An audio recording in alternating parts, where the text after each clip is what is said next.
Hey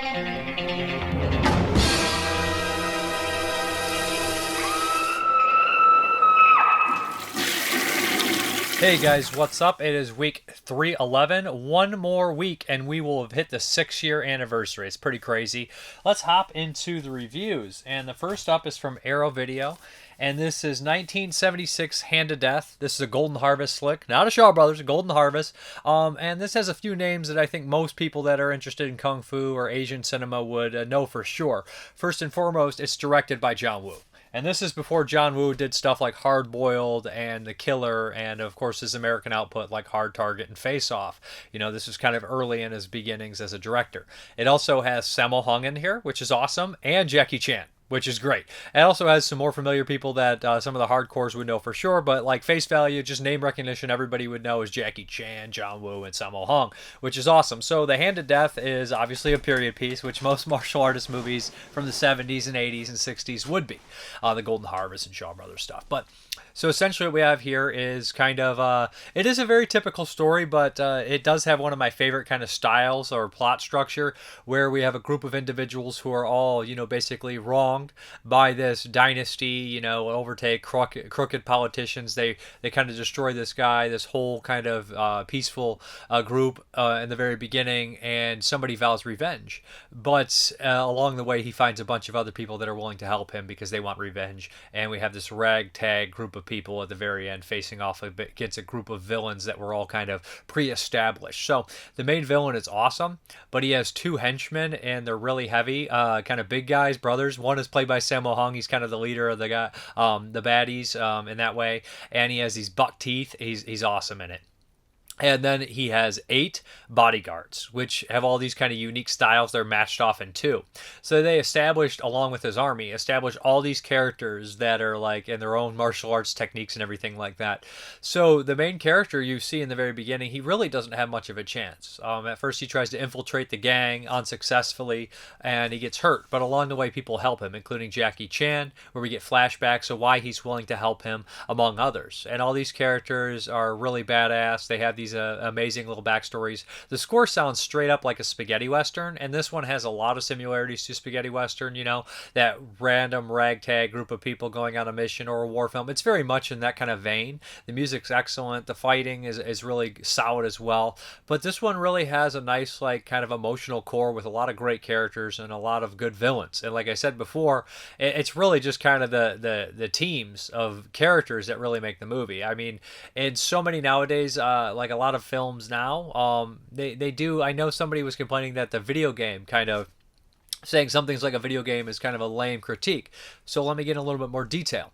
The thing with a lot of older action films and martial arts films was they had side characters. They had little mini bosses or tiny characters within the movie that you see in the background that are established. Spaghetti westerns are infamous for it. So are a lot of the kung fu martial arts films. These characters have these faces. They're character actors and they're character martial artists, and they're throughout the entire like movie, and you see them in the background. They have their little moments to shine. And a lot of the action movies and kind of martial arts films now, not all, there's no side characters. There's no little tiny characters. It's just a blur. It's a blur of CGI bullets and machines bumping into each other, where there doesn't seem to be stakes because you don't know who anyone is or what anything is. That's how I kind of feel. These movies have a little bit more personal. They give the characters little moments to shine, and it really works, you know. There's a point in this film where Sammo Hung actually is seeing the main character being tortured, and he has a moment of kind of shame.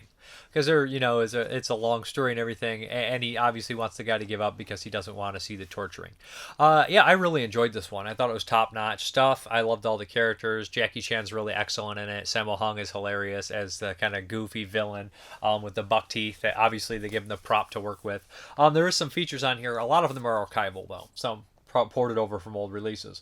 But we have brand new featurette commentary by martial arts experts Frank Jin and Michael Worth. From Hong Kong to Hollywood, an archive featurette on John Woo's early career, including interviews with Wu, Chow Yun-fat, and Peter Lau. That's good stuff. Chow Yun-fat's a very intelligent person. Never before seen archival interview with star Tao Tao Lang, filmed by former student Michael Worth. audio archive interview with co-star Sammo Hung, alternate credit sequence, and countdown to Kung Fu. And then we also have some, commissioned newly artwork and that kind of stuff, as well as different languages. I really like the John Woo stuff because so many people know Hard Boiled and The Killer and even, Face Off, but it was nice to see his early career starting off in the kind of Golden Harvest kind of style films and seeing him talk about that stuff. And they have like clips from other ones like the Chivalry one. I can't remember that name, but hopefully Arrow puts out some of his earlier stuff. I mean, I still would really love to see great editions, 4Ks of The Killer and Hard Boiled and The Better Tomorrow, but hey, we might not. But this is a great film. This is a great start. This is The Hand of Death. I would recommend checking this one out if you guys have not seen it. Okay, this next set right here is going to be a doozy. I watched all 4 of them. I had seen one before, but this is from 88 Films. It's an amazing set, and it is In the Line of Duty 1 through 4. Of course, the first couple star Michelle Yeoh, and the second 2 star Cynthia Kwan, I believe. So let's break these all down and do them all separate. This comes with Royal Warriors, Yes Ma'am, In the Line of Duty 3, In the Line of Duty 4. Now, there are more In the Line of Duty movies and kind of like spin-offs and everything like that. The series gets a little complicated, and only 3 and 4 even share any of the same characters. A bunch of them share the same actors, so that's when stuff starts to get very confusing. Royal Warriors is technically In the Line of Duty 1, although Yes Ma'am was released first in 85, Royal Warriors 86. So let's hop into Royal Warriors. And I believe that who directs is David Chung, and he did another movie that 88 Films put out called Magnificent Warriors with Michelle Yeoh, and that's this really fun kind of Indiana Jones style movie with martial arts. Great stuff. So Royal Warriors, this one was a blast, and you'll catch a theme with all these. This one opens up with what is an amazing hijacking scene on an airplane. And that's the one negative you could say about Hong Kong action films is I bet half the time they start off with one of their best scenes in the movie, if not their best scene, and you're kind of waiting to get to that level again. And you do get there to a certain point, but maybe never. Sometimes you don't. But Royal Warriors opens up with this amazing scene where you have a pair of cops on this airplane, along with the Japanese detective as well. And you'll notice this kind of in a couple of these, they'll have a lot of Japanese characters kind of mingling in here, maybe to be a more, I guess international, because the Hong Kong film, they want to appeal martial arts to maybe Japan and some other parts of the country. International flair here. And a lot of them do jump around a couple countries here and there. So what we have here is this prisoner. He's being transferred. He has a couple cops with him. And another guy sneaks some weapons on board, and starts this kind of jailbreak at like 30,000 miles in the air, whatever the hell it is, feet in the air. You know that old saying. But anyways, it becomes insane. Of course, the crazy kind of stuff starts to expect what you would, plane windows being broken out and people being hit in the head with fire extinguishers. Regardless, it's a very violent, very intense scene. The one thing about a lot of these movies is innocent bystanders get hit, get shot, get killed, and it's pretty brutal. The action is amazing. You can imagine that the detail of action in this stuff probably took days to film, just the fight scenes itself and the shootouts and everything. But that scene right there is amazing. Michelle Yeoh is great in here. Both her partners are too. And basically what happens is they didn't realize who they were messing with. And it turns out that there was these 4 kind of blood brothers that were not blood brothers, but they had this bond and they were in war together. And you kind of see a flashback with that as well. But these guys are, closely knit. They have a pact. And when a couple of them kind of end up on bad circumstances, the other guys show up too. And so basically it's a war against these police officers. There's tons of people getting shot in the crossfire in this film, and it ends in one of the most ridiculous, insane kind of set pieces in a junkyard. It reminds me of the Fernando Del Leo movie, right? Remember the one where they have like Woody Strode and I think Henry Silva both in the junkyard, and that one's pretty intense. I don't remember what it's called, but that's one of the more popular Fernando Del Leo movies. But this scene is pretty intense because one of the characters uses a chainsaw. Only in a Hong Kong action film would somebody come at somebody with a chainsaw and it not be that big of a deal. But this is a really entertaining one. The flashbacks were great. The action was great. Michelle Yeoh whoops ass, and it seems dangerous as hell. There's always a couple moments in this film where I'm like, really? Jeez, that's happening. It's just a really intense movie. The bad guys are great. I like that they have a reasoning. It's a kind of a revenge tale. A lot of these movies are honor and revenge and stuff, and just, somebody killed somebody, so I'm coming back with this. As far as the special features are concerned, we have two Cantonese mixes, an English dub, and then the new English dub. And we have audio commentary by Hong Kong film expert Frank Jin, missing aeroplane inserts, Cantonese trailer. Now, the commentary is good. He explains the history of In the Line of Duty films, tells you which ones went in order, and all that kind of stuff, and all the players in here. And there's so many people with name recognition, and they look familiar to me, but I know a lot of American and maybe Italian actors in that sense, but, a lot of the Hong Kong, character actors and martial artists are a little bit too new to me, maybe only a few years old. I recognize them, but I don't know them by name yet. And he goes in and breaks all these people down and who they were and what they are from and all this kind of interesting stuff. But Royal Warriors, really excellent stuff. And I had seen Yes Man before, but I had not seen this one. I'd recommend picking it up. Sounds great, looks great, tons of great action. If you're a Hong Kong fan, I think you will like it. Okay, the next one in the set here is Yes Man, and I've covered this one before. This one has Michelle Yeoh and Cynthia Rothrock in here, and I love this movie. This movie is fucking awesome, and rewatching it, I enjoyed it even more. This is directed by Yuen, who did Dragons Are Forever, the one with Jackie Chan and Sammo Hung, which is a really cool flick. And he also did the Legend Jet Li movies, Fist of the Legend, I believe, which are both really cool movies. And he did a slew of other ones. I think Yuen is probably the biggest director out of all these who did the In Line of Duty movies. But this one is a classic, 1985. The main villain in here has this like 1980s style laugh, like that. He sounds like Whirlwind from the Avengers video game. It's funny because I think the same actors in Royal Warriors, and he does the same fucking laugh. So essentially what we have here is this kind of story is kind of complicated. So we have this diplomat who has this, is supposed to sweep something under the rug for these criminals. He doesn't do it. He's assassinated. Now Michelle Yeoh knows this person. They're kind of dating. He is killed in a violent death with an apple shoved in his mouth. And there's a group of kind of low-level thieves, one of which is Troy Hark, the director who did stuff like First Encounters of the Deadly Kind and We Are Going to Eat You. And he's an actor in a bunch of films. He's a pretty prolific Hong Kong director. And also the other actor in here is a major producer, had his own company. He's actually interviewed on here. He's also pops up in First Encounters of the Dangerous Kind. So like, yeah, it has some memorable faces in here. So there's like three of these guys and they're low life criminals, and they steal his passports. They don't know he's dead, and some money.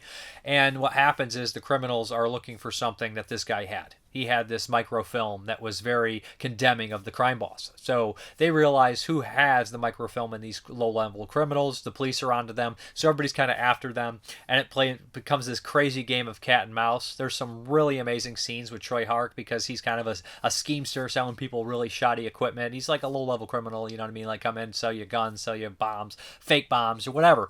And his whole room is rigged to be like kind of booby trapped. So there's these amazing choreographed stuff where he's like switching around the fence and getting away from this guy. That stuff is brilliant. Must be really hard to do. Very comedic at the same time. In fact, all three of those kind of low-level criminals have like a comedic edge to them. They're constantly bickering, but they have a bond, and you can tell that. Now, Michelle Yeoh and Cynthia Rothrock are both from two different countries. Cynthia Rothrock comes in as from Scotland Yard, and they immediately butt heads. She doesn't get along with Michelle Yeoh because they have a different, kind of process, and Cynthia Rothrock is just more aggressive, wants to whoop ass, get confessions out of people, get this case done. But through circumstances, they somehow start to respect each other, and that's a great moment. There is an amazing scene where they're both kind of resigned because what they're doing is crossing the line, and the bad guy is very rich, very powerful, and Michelle Yeoh's driving away. She's about to, and Cynthia Rothrock gets out, and they look at each other, and they get in the same car. And later that scene, like their kind of bond is kind of solidified when they're about to do some badassery, and one looks over and sticks their hand out for a 5, and the other just not even look at Bob, gives a 5, and then the ultimate showdown's going to happen. Rothrock and Michelle Yeoh beating up a bunch of bad guys, a couple of which are pre-established kind of badass goons that are in some of the other movies as well. There's this ridiculous cartoon-style character they call like Mad Dog, and he's got this mustache. Insane. But this one is, the fight scenes are brilliant. The end fight scene is amazing. It's one of my favorites. All the bad guys in here, the glass breaking. It's just a brilliant scene. And the very ending of this movie is so much darker than any of the other In the Line of Duty films. It is something that a lot of, mainstream action films, American action films, or even any country's action films wouldn't have the guts to do. I feel like it ends on somewhat of a downbeat, very downbeat, but realistic kind of ending. Taking the law into your own hands, and sometimes doing what for justice or revenge, gets you in some deep shit. But it's an amazing film. It's a vastly entertaining one. I think this is a brilliant one. I quite like it. And I do see that some of the cast is and then Dangerous Encounters of the First Kind, which I really think would be amazing Blu-ray release. That's such a great film. It's such an underrated film, an underseen film. I know a lot of people have seen it, but it's not talked about. I don't know. It just do yourself a favor and watch that one on YouTube. I know it's there. But yeah, there's tons of features on here as far as different mixes, theatrical mixes, Cantonese, all that stuff. And then we have interview with Cynthia Rothrock, which was really great to see. Obviously, we've heard her talk before how she got her start and everything with Sammo Hung. Select scene commentary with Rothrock, interview with Mang Hao, archival interview with Michelle Yao, archival Battling Babes featurette. Anyways, this is a fantastic movie. It looks good, sounds good, and these two together, you can't lose. I wish that In the Line of Duty's followed these two characters throughout the series. That would be probably a little bit better. But hey, we get what we get, and this one is my favorite of the four, I think. The rest all kind of are around the same, but this one stands a little bit above the rest. Yes, ma'am. All right, next up is In the Line of Duty Part 3 with Cynthia Khan. And now, I was a little disappointed to see Michelle Yeoh was not returning, but Cynthia Khan is very entertaining as well. She's also a badass. This one actually has a Japanese actor in here who is, who's he play? He plays Kamen Rider. So the first Kamen Rider is in here. And so, yeah, we have, again, a kind of a crossover here. We have these international thieves, and they're super badass from Hong Kong, and they end up stealing something and killing this Japanese partner. This guy's Japanese partner in Japan, this cop. So he's got, he's completely just messed up. Like, you see him interact with, like, his partner's kid, and he's just not there. He's completely unhinged. Anyways, these thieves are kind of jumping around, and they come across Cynthia Khan, and she wants them. The Japanese police officer is kind of doing the whole Brannigan, John Wayne, or Dirty Harry, completely, out of his element, different country kind of deal. Shouldn't be doing this. That's why it matches up more with Brannigan. And he's running around trying to kill these thieves at all cost. These thieves are highly dangerous. They do not care about anything, and they're terrorists. They're there to kind of provide money so that the communist, kind of red communist extremist party can buy guns. And that kind of reminded me somewhat of, Black Sunday by John Frankenheimer, which I watched a couple weeks back. You have the duo of Bruce Dern and his I can't remember the actress's name there, and they're trying to, like, just can cause as much damage to the United States as possible. These guys are trying to buy guns, and that kind of duo partnership here, and they're ruthless. They're completely ruthless. In the one scene when they rob this, like, fashion show and take all this jewelry, they just waste tons and tons of innocent bystanders. It's horribly violent. There's so many people caught in the crossfire. It's really well done. It's really intense. It's really amazing. And that happens throughout the movie. We have these constant run-ins with them where innocent bystanders are getting gunned down, and we have this group of cops that are after them at all costs necessary. There's a great car scene chase where one person is in a medical ambulance, and let's just say that it doesn't end too well for those people, but that's a really great scene. Of course, there's all sorts of, like, craziness. Is that this one with the... Yeah, this is definitely this one. I'm mixing up 3 and 4 because we have a lot of the same characters, but that's just amazing when we have that kind of medical scene here at the very end. And again, like, one of the characters in this film kind of just, like, checks out when you don't really expect it, with almost unceremoniously, which is the only thing that I would kind of like, But this one really is one of the craziest kind of, like, innocent bystander people getting wasted, high-paced car chases, and Khan can strike. She can do martial arts with the best of them. Again, vastly entertaining, and the very opening is a great scene where they all open up in amazing scenes. Yes Ma'am has the the bank robbery, and then the first one, Royal Warriors, has the amazing car hijacking scene, and this one has the jewelry heist. All of them had these great scenes, but there's this really funny scene earlier too where this asshole guy is just parking legally, and he's like, I don't give a shit, and then, like, she has to save his life, and she's like, scum like you. It's just a good kind of little bit of revenge there. As far as the special features are concerned, again, we have an interview with John Sham, and John Sham is the one who had this production company, I can't remember, D&B, which you've seen produce tons and tons of these movies involving Troy Hark and all those kind of people, and he talks about his career, and he says he was more of a producer than he was an actor, and that's really interesting and stuff, and how he got involved with all these movies and everything. He says, I might come back to produce a film here and there, but he's fairly retired now. We also have an audio commentary, Frank Jin and Michael Worth, and yeah, interview. Yeah, that's pretty good stuff. I think that John Sam should have been on Yes Man, but that's okay because he's in that one, but he's a unique kind of character actor. Anyways, the villains are interesting as well. They give them little nitbits, like little kind of character traits and everything inside of them, and motives and everything. But this one's really good. And geez, I can't think. There is, like, a third villain who's also an ultimate badass in here, and he pops up, and he's in the first 2 movies, I believe, as well as a badass. And this guy knows his martial arts. He's a great villain. So this is a great one too. I thought I would be really not enjoy the ones with not Michelle Yeun. I was worried, but this one is almost just as good. It's as good as Royal Warriors for sure, in the Line of Duty 3. Okay, the final one in this set is, of course, In the Line of Duty Part 4. Again, Cynthia Khan comes back as the same character, and this one's a bit different. So this has Donnie Yen in there. There's actually an interview with Donnie Yen on here, which is nice, and Donnie Yen talks about how Hong Kong, you know, they always took it above and above and above and above, no matter what, always went above and beyond. But anyways, this stars Cynthia Khan, Donnie Yen, and a couple other familiar faces here. So this one's a bit different. This one, basically, Cynthia Khan kind of helps out this guy helps her out when she's undercover, and she kind of forms this kind of shaky friendship. This guy gets accused. He witnesses something he shouldn't. You know, that kind of storyline, right? Like the Rear Window, you see something you shouldn't, or whatever. You know, it's not exactly Rear Window, but you get it. You know, you see something and bad guys are after you. It's typical. The Fugitive, I guess, too, in a way. You know, you're framed for something you didn't do, and you're running away. Dragons Forever has that kind of same storyline, right? So Cynthia Khan is basically trying to protect this guy as he's accused of murdering this agent, this police officer that was undercover, but he really witnessed some crooked FBI agent. So he's kind of screwed on this. Donnie Yen is a police officer as well, and he's very aggressive, and he doesn't believe anything this guy's saying. Khan and Yen have to kind of have this shaky team up. Of course, they're going to come to find some mutual respect for each other. There's another character in here, and there's a great reveal about all these characters and everything like that. The one thing that I really enjoyed about this one is that there is a group of like kind of ex-military guys that are supposedly dead, right? But they died and POW, missing in action kind of deal. You know, think Extreme Prejudice, right? These elite kind of mercenaries, but they're supposedly dead. You know, body never recovered, yada yada yada. But they're really just secret agents, and they're working for the CIA guy. And there's like a handful, 5 or 6 of them, all really memorable. And throughout the movie, they're kind of having these run-ins with Khan and Cynthia and Donnie Yen. And at the very end, they kind of just square up with a few of them, and they all have their own like kind of their fighting traits and everything. Really entertaining stuff, especially the giant guy at the very end. That's a great fight scene with him and Donnie Yen. But yeah, this one's really entertaining, really good stuff. Kind of like, you know, wrongfully accused kind of character running away, trying to survive. I don't know if it's my least favorite because they really make up for it with a lot of the villains popping in and being unique and different and memorable. So that kind of adds an element of that I enjoyed. So I really did like this one as well. All 4 are pretty great. Like I said, all are worth watching. I know there's a part 5, but I don't necessarily know what year that was made. I'm dropping all the supplement stuff out here. So this has a nice booklet, poster, all that kind of stuff here. The booklet has all sorts of stuff that's really nice. Yeah, from 86, 85, 88, 89. Goes through all this stuff here. It's a really nice booklet. You'll see it down below.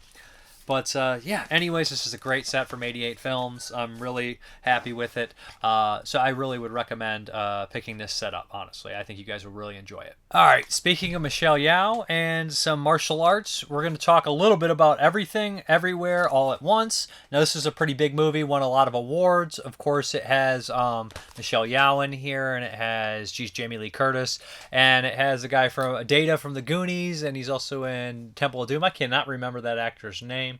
He's in a bunch of stuff, though. He's pretty great, to be honest, and he kind of steals the show in here. Also has James Hong, which I love seeing in this movie.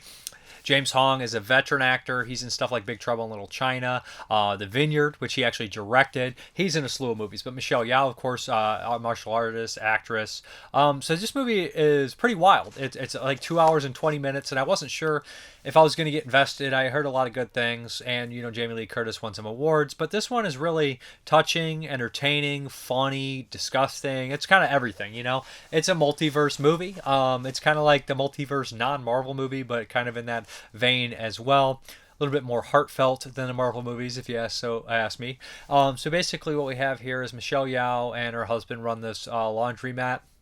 They're very busy. They do like a lot of washing. They're also having tax issues and everything like that. And basically, the husband's unhappy with a lot of things. He seems to kind of like they just live to work. The daughter doesn't respect either of them. She's kind of wants to do her own thing. She's a lesbian, and, you know, as much as Michelle Yeoh says she, you know, supports her and everything, she seems to be embarrassed with her father coming from mainland China and everything like that. So it like complicates everything. At this point, she goes in to talk to the tax lady to file and everything, a business file, and everything's messed up. It's Jamie Lee Curtis, and she seems kind of awful, but at the same time, she does seem to have a heart. And she's a pretty weird, bizarre character.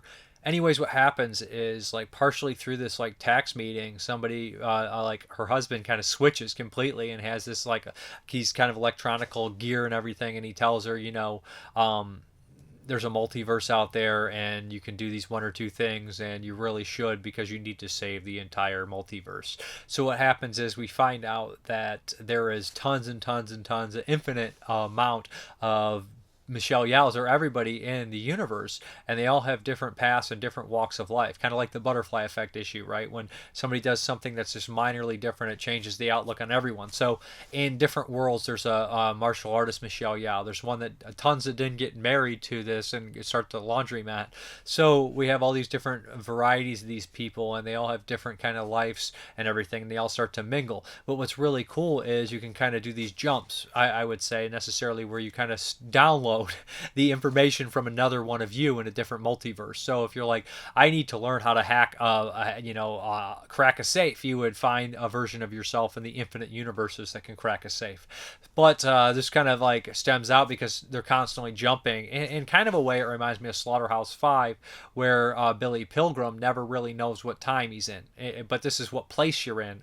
And time, I guess, in a way. Although those were delusions, this seems to be obviously not a delusion.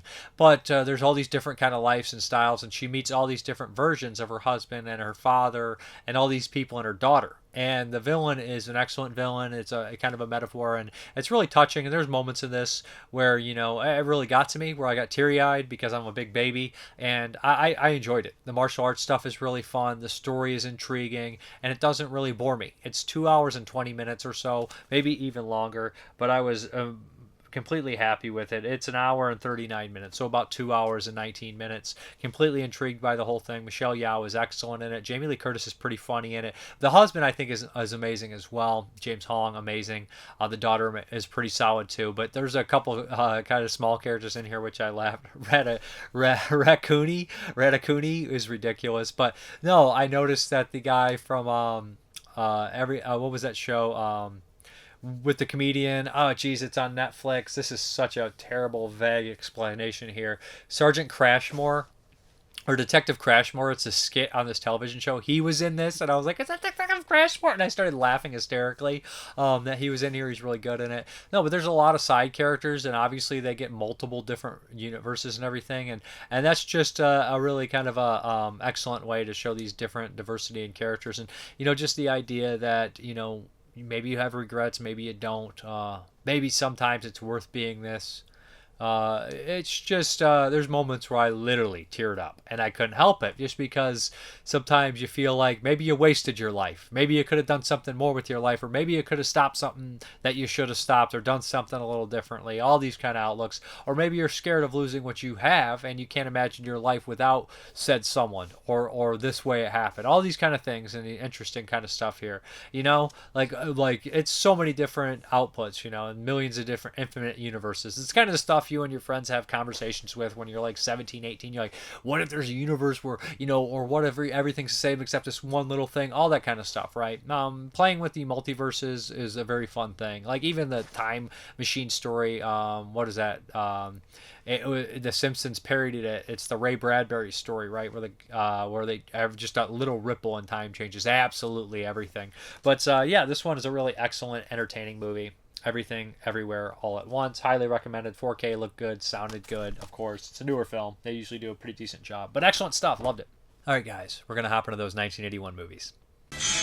Woe be unto him who opens one of the 7 gateways to hell, because through that gateway, evil will invade the world.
say on a Valentine's Day is a curse that'll live on, and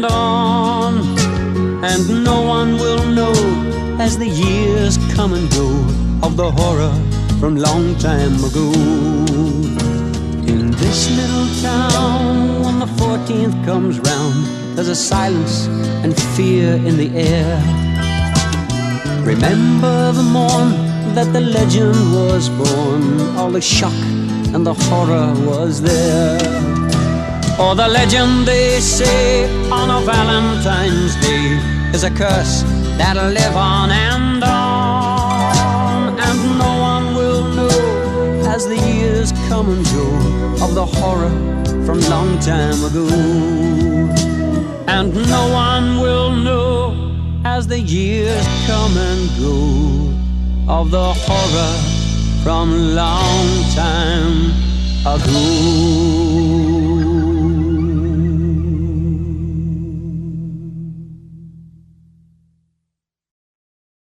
All right, and the first one up from 1981, directed by Jeff Lieberman, who did stuff like Squirm and Blue Sunshine and Satan's Little Helper, as well as Remote Control. Directed this bad boy just before dawn. That's right.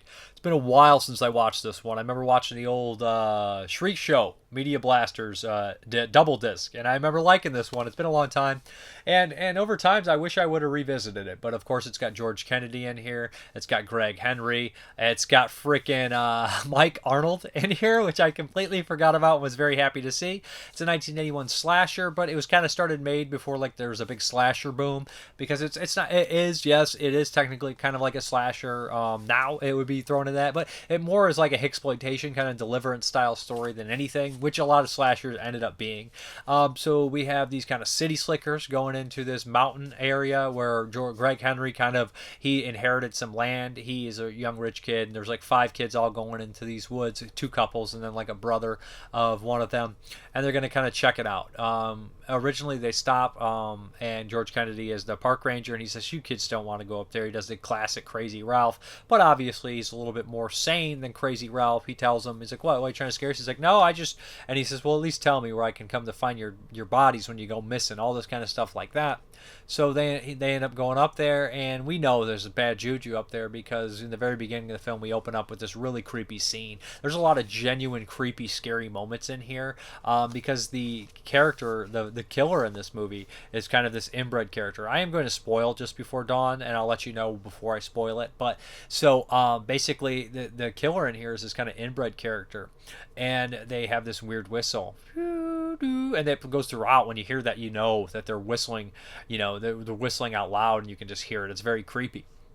But in the opening of the film, Mike Arnold and his nephew are getting drunk. Mike Arnold is basically from Sleepaway Camp. If anybody's ever seen it, he's Mel.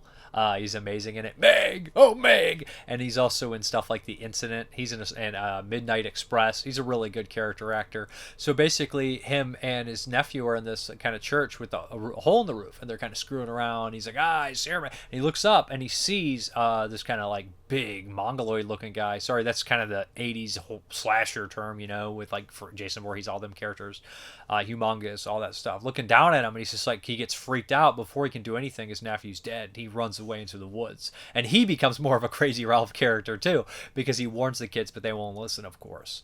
And so there's that amazing scene in the opening.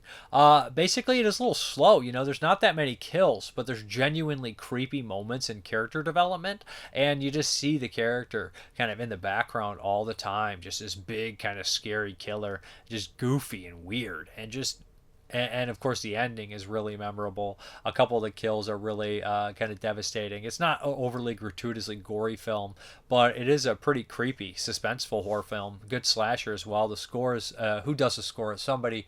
It's a good score too. I can't remember. It's somebody with a huge with a name that you'd be like, oh yeah. Oh, it's Brad Fiedel, I believe. I haven't even looking at it if it popped up. But Brad Fiedel, I believe, did the score. Who did obviously the Terminator and Fright Night. So it's a great score.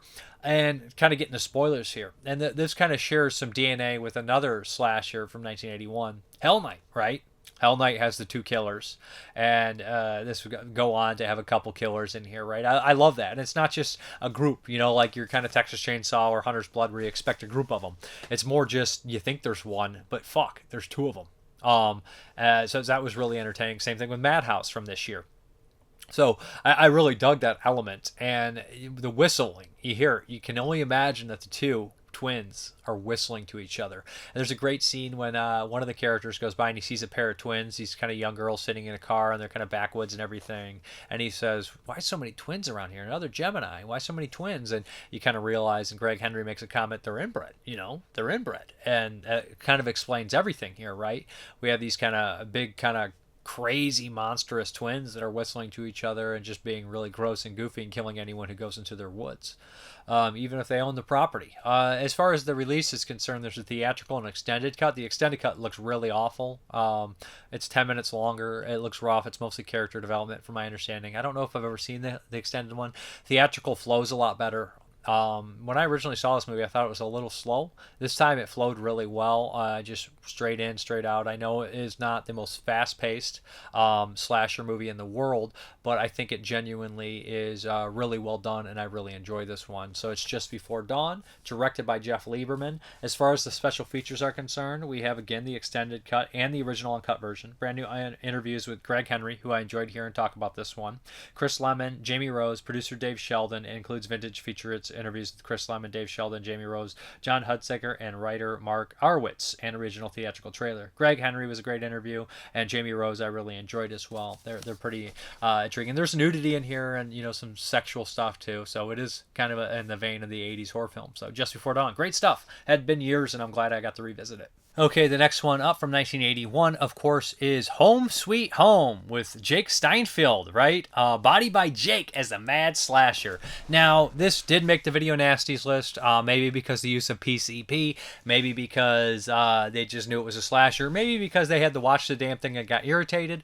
Now, this is a holiday horror film, which is kind of big for the early 80s after Halloween, of course. Black Christmas 74, Halloween 78, and then in like 1980, we had a bunch of them too. We had New Year's Evil, we had Terror Train, all kind of taking place on holidays. 81, we have Halloween 2, we have Happy Birthday to Me, we have My Bloody Valentine, we have Hospital Massacre. All these kind of have these holiday bent kind of things. And even To All Good Night the year before from 1980, Prom Night, that's kind of not a holiday, but it's a special occasion. This time around we have a Thanksgiving horror film. Now people are like, hey, there's not that many Thanksgiving horror films, and there really isn't. We have Thanksgiving 1 and 3, and we have the trailer for Thanksgiving, we have a couple newer ones and everything like that. So there's not really that many Thanksgiving horror films. I believe there's Home for the Holidays, what I believe is the Thanksgiving one. Is that the one? So anyways, Home Sweet Home. What's funny? I'm looking at all the movies I haven't seen. Dave, you haven't seen freaking Sunset Boulevard, but you've seen Home Sweet Home 3 fucking times.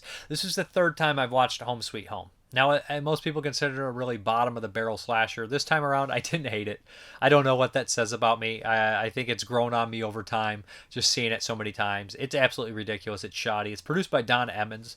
Don Emmons directed Ilsa, and he produced Ilsa movies. He directed Terror on Tour from last year, which is pretty abysmal slasher movie, pretty boring, uneventful kind of rock slasher deal. This one... typical story follows an insane asylum escapee and Jake Steinfeld. He's on PCP, he's hulking, and he goes on a kill-crazy rampage, and hilarity ensues. He's not a very convincing actor when he speaks, but he has some really funny moments when he's really intense and says some really silly things, like, "You little cutter!" He's just overacting. It's ridiculous. He makes Lyle Alonzo from Destroyer look subtle, but he doesn't talk very much. There's a lot of ridiculously annoying characters. The family's not very likable. They're constantly bickering. They're constantly just doing dumb things like, I'm going to get gas, or I'm leaving. I'm going to watch the football game because the generator's out. There's a lot of conveniences. They probably are more noticeable as you see more and more slashers, and you're just like rolling your eyes. But hey, there's a ridiculous character that is a mime with a guitar that's annoying everyone, and when he dies, you're kind of like, I loved how he died, which is very funny. Probably got the best death in the movie. Like I said, this is not the most... interesting slasher movie, but it's not the worst. It's very by the numbers, but it's also kind of a nice little look at the idea, at early slashers. It's kind of generic, but also funny because the killer, it kind of makes it not generic because it's literally the guy by Body by Jake running around hulking, killing a bunch of people. Like I said, most of the kills are meh. The two cops in the movie are probably the better actors of the bunch. The little girl in here, there's a little girl, and she basically went on to be in stuff like Hocus Pocus and slew of other films. You'd recognize her. What is it? Vanessa Shaw. Yeah, she's familiar, but really there's not that many familiar names in here. Don Evans plays a role in the film himself. Regardless, Home Sweet Home, it's never had a really nice release. Kind of shoddy, bottom of the barrel budget DVDs. I have a bootleg. No use of showing you. Do I have this on VHS? If I do, I'll show it in the thing. I actually don't think I have Home Sweet Home. I have a couple kind of odd ones still. I have Home for the Holidays. That's what I have, but no Home Sweet Home. But yeah, it's entertaining in the kind of bad way. I think that a lot of people get a kick out of it. Is it the worst Video Nasty movie? No, it's not. It's not the worst Video Nasty. And I guess that says something. It's bottom tier. What's worse? Don't Go in the Woods I like better. I know, right? It's more entertaining. But I don't hate Home Sweet Home anymore. Maybe I've just grown accustomed to how silly it is, but it is what it is. Yeah, Home Sweet Home, 1981, Video Nasty, Body by Jake, killing some people on Thanksgiving. All right, next up from 1981 is, of course, the Ennio Di Castellari Killer Shark movie, Great White, a.k.a. The Last Shark, a.k.a. The Last Jaws, and this is a Swedish DVD. It's rated 15. I actually watched the HD print you can watch now. That is kind of like a weird kind of hybrid. It's a little shorter, but it's just like minor edits, but it has like a scene here or there. So yeah, this one is an absolute ridiculous movie. Kind of know the history of this one. Basically, The Last Shark was in theaters in 1981. It was doing fairly well. Universal noticed it and said, what the fuck, this is a major ripoff of Jaws, and it is, and they had it pulled. It's never really had a release after that. It's kind of never really been seen in the United States widely. People, of course, have gotten copies. You can see it anywhere online and whatnot. It stars James Franciscus, who is in stuff like Beneath Planet of the Apes. He's in Four Flies on he's in Cat O' Nine Tails, beg my pardon. He's in Killer Fish by Antonio Margheriti. Yeah, James Franciscus is in a lot of films. He's in a couple from 1970 that I watched. What was the one? Night Slave? What was it called? I can't remember. Night Slave, maybe. And it also stars Vic Morrow. And I love that it has Vic Morrow in it because Vic Morrow in 1980 was in Humanoids from the Deep, one of my favorites. And then in 81, he's in The Last Shark. I feel like he just was in the water already. He's like, I'll stay. I'll do The Last Shark too. I'm already wet. Right. I'll get in the pool again. But, and then, 82, 83, he made The Twilight Zone and had his tragic end. Vic Morrow's a great character actor. He's in a slew of movies, from Dirty Mary, Crazy Larry. He's just in a lot of good stuff, and he always turns in a good performance. His performance here is kind of inspired by Quint, obviously Robert Shaw from Jaws. Precautions were made. He has this Scottish accent, whatever the fuck, it's hilarious. So essentially what we have here is a Jaws storyline, right? Where we have this giant shark and he starts killing wind sailors or some shit. There's a giant regatta with wind sailing coming on, and all the people coming up and all the people that are in the audience are waving Confederate flags. What the fuck? Hey, it's 80s, baby. 81. What the fuck, right? But maybe it's South. I don't remember where this takes place at, but it's very silly. It's an Italian movie, obviously trying to be more American. It's like what Americans do. They wave the Confederate flag. That's what they do. Okay. And then they have pasta while they watch the Super Bowl. So essentially, basically, there's a big regatta with this wind sailing competition here. The mayor's son's in it. The mayor is really kind of like, they tell him, they warn him there's a giant shark out there. Poo-poo, he gives him the old kind of Jaws treatment. We're not canceling the regatta. There's also a media-hungry monster out there, who's waiting for, a killer shark so he can film it and get all of it on video. Of course, you got to have that after Cannibal Holocaust. You got to have the nasty media that wants to, exploit everyone. So basically, that's The Last Shark. And at first, the one thing that's different about Jaws is after the shark attacks and kills some people, the mayor's like, shit, you guys are right. We got to get rid of this shark. And so there's a change there. The mayor has an amazing demise. Romano Pupo shows up at the end as a badass assassin who doesn't fare too well against the killer shark. Also, I cannot think of the actor's name, but the poor sap gets killed by the shark. And he gets killed by the killer crocodile a few years later, which is great. Man, you got killed by an Italian shark and an Italian crocodile. This guy's luck in the water is not very good at Italian films. But this is the entertaining Jaws ripoff. When you're talking about Italian Jaws ripoffs, it's the best. Some people like Cruel Jaws, but I think Cruel Jaws is actually just a bad movie that's kind of funny. I actually think The Last Shark or The Last Jaws is kind of entertaining, and I always liked it. So, and Vic Morrow I enjoy. James Franciscus I enjoy. So this one's actually a solid movie to me as far as ripoffs are concerned, especially Italian ripoffs. It's entertaining stuff. What can I say? Now, that DVD is probably long out of print. I think there was going to be a Blu-ray overseas somewhere. I don't know. If you guys know anything about a nice release of Last Shark, I'd like to pick one up on Blu-ray. I do enjoy the film myself. Yeah, there's a decent kill count at the end, and it's an entertaining movie. It's The Last Shark, and Yoji Castellari, who has done a bunch of action films and westerns like Kioma and all these post-apocalyptic movies.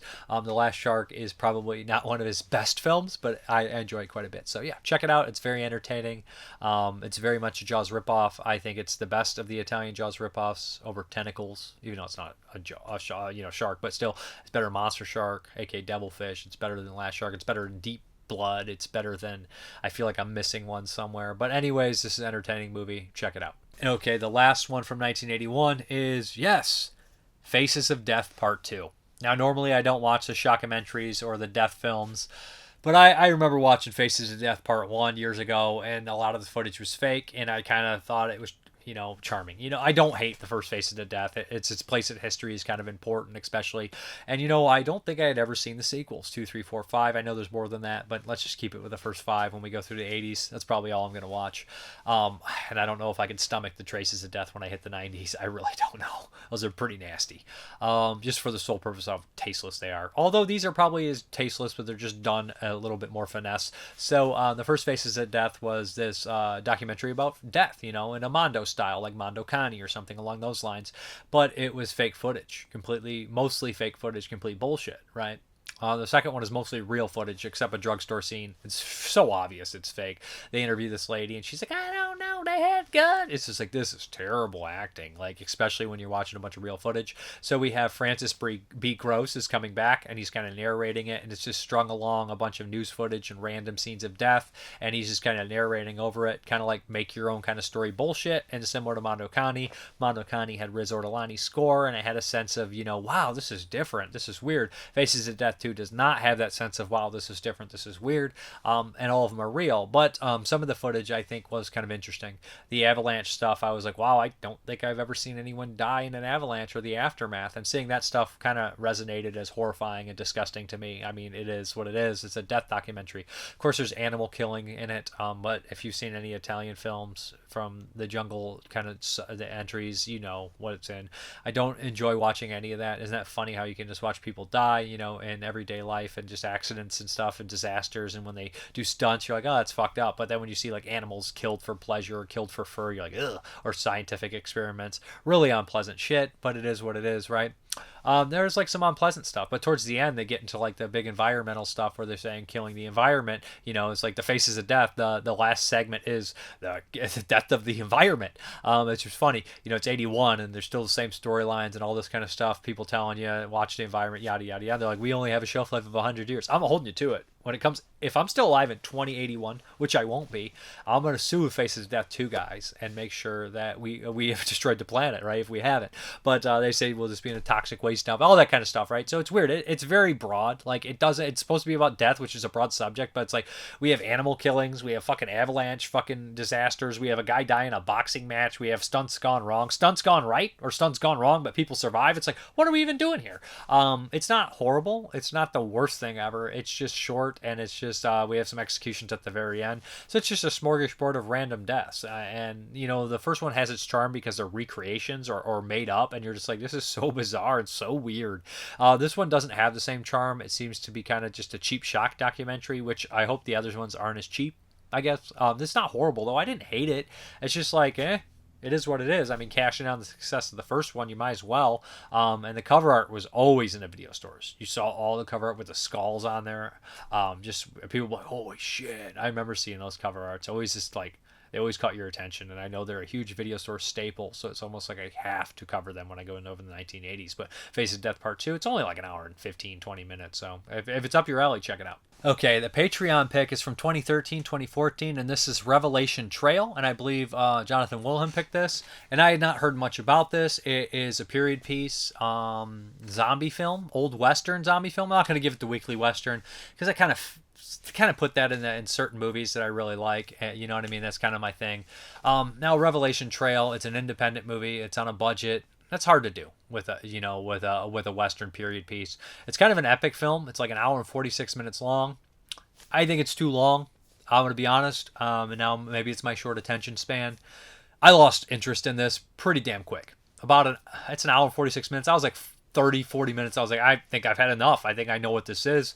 But what we have here is this preacher, and kind of we have a story where he's kind of telling the story back, right? So we know he survives. He's all scarred up and haggard, and he's like, oh, basically, and he gives this big giant story about how the dead came to life, how it started with his family, and all these kind of things, and how he suffered loss, but he's kind of still held his weird kind of warped sense of faith during the zombie apocalypse. So basically, the main story follows him and the sheriff, and they survive by shooting a bunch of zombies and talking to each other and telling these stories of each other, and a lot of male bonding and a lot of like, what is life, what is this, what is all this. And there's stories where they have these long monologues, especially the sheriff, for like 5-10 minutes. The sheriff, I think, is the stronger actor of the two. I think that his character is the better written character as well, more interesting character, and I kind of found myself enjoying him in the film, and not so much anyone else. Now, eventually, they do come to the point where they kind of run into, like, I guess, a period piece Rhodes, who runs this kind of military base with Iron Fist, and he sacrifices who he can, when he can, whatever. You listen to him or you die, and of course, this is going to come to an head. It's very much like 28 Days Later or Day of the Dead in that sense. Very inspired, I imagine, by that, but a period piece, which kind of is cool. Like I said, I got to take my hats off to him because it's a period piece, and it has a lot of extras and a lot of zombies and a lot of things getting shot, which is kind of cool. For the most part, like a lot of that stuff is decent, but it is way too long. And I'm not like just saying it's like, Dave, but use an attention span. It's like it's not interesting enough to be this long. And that's probably just because I've seen 10,000 zombie movies, and zombie movies are my favorite, but it's not doing anything special for me. Now, the period piece itself and the gimmick, that's like, oh, that can keep my interest for a bit, but after a while, it starts to wane. It starts to wane where they're and I'm not talking about John Wayne. It starts to wane, right? Where, we ride in there, we shoot some zombies, we bury them. And I saw somebody review that, and I was like, yeah, that's a lot of like 30, 40 minutes of this movie. We have that, and we talk over the corpses and talk to each other. And then we kind of come to a head with this. The very ending opens it up like leaves it open like this is some kind of like superhero movie, and it's just like over the top, and it's just like, yeah, I don't know, and I'm not trying to point out any actors. These are big shoes to fill for the lead actor, and I don't know if he's got what it takes. That could easily just be the writing. It could be the ADRing. It could be the way the sound's recorded. A lot of the times, it doesn't sound very convincing. And sometimes it sounds fine. Like I'm just saying, maybe that's just very much the ADR kind of takes away from his performance. If there is ADR, it sure sounds like there's ADR. But I'm just not sure that's how he's supposed to kind of deliver his lines and carry himself. Overall, I thought the movie's okay. You can rent it on YouTube. That's where I had to rent it. It's not really available. You could probably buy it as well. But, I rented it, and I don't know if I recommend a rental. Check out the trailer if it sounds like it's up your alley. If you like independent zombie movies, which I do, and you love Westerns, which I do, maybe give this one a shot. I didn't love it, but you may. So check it out, Revelation Trail. All right, here, questions, comments, concerns. Petri Lempala, Dead and Buried was completely written by Rod Sudset. He wanted O'Bannon's name in the movie because he thought it would probably be more recognizable. O'Bannon made some additions to the script that would justify using his name in the credits, but none of those changes were featured in the final film. One of my favorite zombie movies ever, for sure. Yeah, I don't know why. I had the VHS. I watched it on VHS. I had the DVD. When I got the 4K, I listened to the commentary by Nathaniel Thompson and Troy Howarth. I probably knew that. I don't know why I forgot it when I went to watch it again. Regardless, yeah, I apologize for that. Sorry about that, guys. I'm not perfect. And he says, when watching his interviews, I always think Ron Shusett seems like the nicest person on earth, and has childlike enthusiasm every time he tells a story. But I feel like he was overshadowed by Dan O'Bannon, who is such an eccentric and quirky character. Ron also came up with the whole face hugger, chest burster thing in Alien when O'Bannon was struck with how to get the creature on the ship. Okay. A says, I enjoy your takes. Peace. Talk to you next week. And he also says, Song of the Week, Time Cop 1983, my first crush. And he says, 1981, and we were talking about, he thought that Dead and Buried was a giant kind of anti-marijuana kind of deal, and I just didn't see it, and I just don't understand where he was getting at with it, and I just don't get his grasp on it. I don't see it. And he says here, all he says is, during hand harvesting, live cannabis plants flowering buds as opposed to dried plants, buds are rubbed between the palms of the harvester's hands to make charas.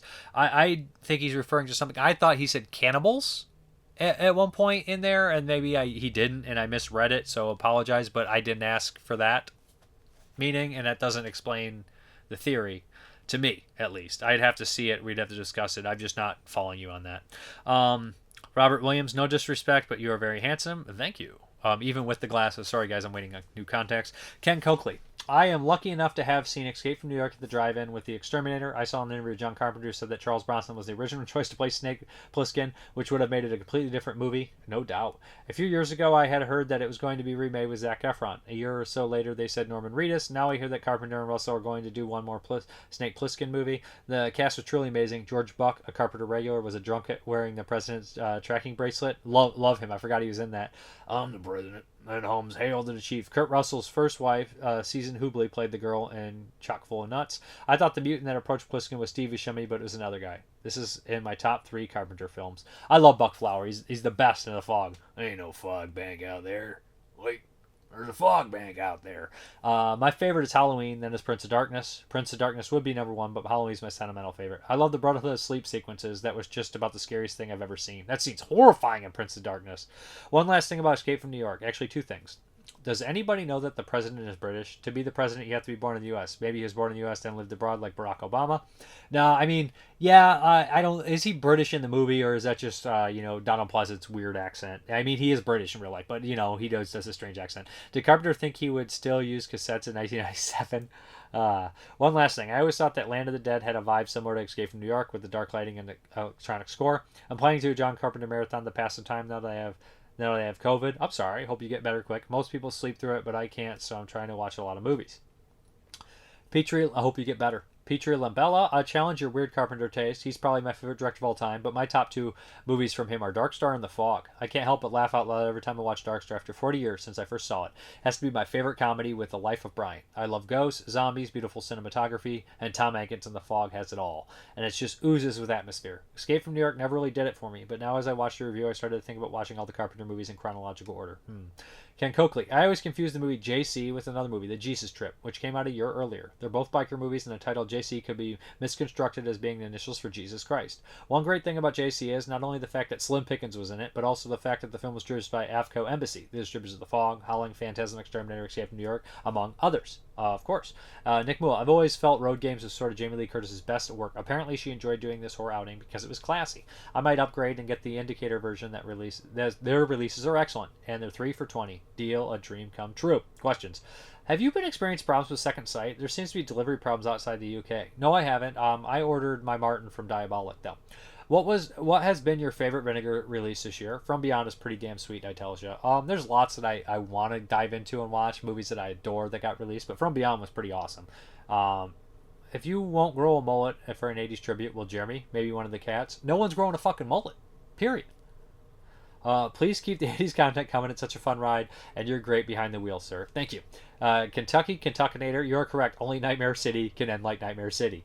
And the dream was a nightmare. Or the nightmare becomes a reality. Love it. Movie Junkie Reviews. Gun Crazy is a good film. Those scenes of them at the bank are harrowing, and the ending, it feels like early true crime movie. It's great stuff. Night School was a lot of fun. Finally watched it on TMC months ago. Way better than remembered, man. I'm having that a lot with these 1981 slashers. I'm rewatching them and I'm like, man, they're way better. Like, Night School was way better, and Just Before Dawn was way better than I remembered. Subjective, Perspective, Collective. Night School sounds hilarious. Turtle biting severed head in an aquarium. Student Bodies is one from back when I was a kid. Always cracked me up as well, with the killer stepping in the gum, bitching and heavy breathing. Didn't know about the assassination with Silva. Now I gotta place another keto order. Haha, great stuff as always. Thank you, man. And he also has a YouTube channel. You should check out Subjective Perspective Collective. Seems like a great guy. So I would do update switch, but we only got one title here, waiting on a Vinegar Syndrome order. But I had to have this Full Circle, aka The Haunting of Julie, on 4K. It's a movie that never really had a nice wide release Blu-ray, so I grabbed this. From Scream Factory. I don't buy all the Scream Factories, but this one was, I guess, a day one buy. Make fun of me all you want, but I wanted to see this movie forever, and now we finally have a nice edition of it. Haunting of Julie. Great stuff. Great stuff. And yeah, we're going to get out of here. Okay, guys, thank you very much for watching, and as always, have a good one.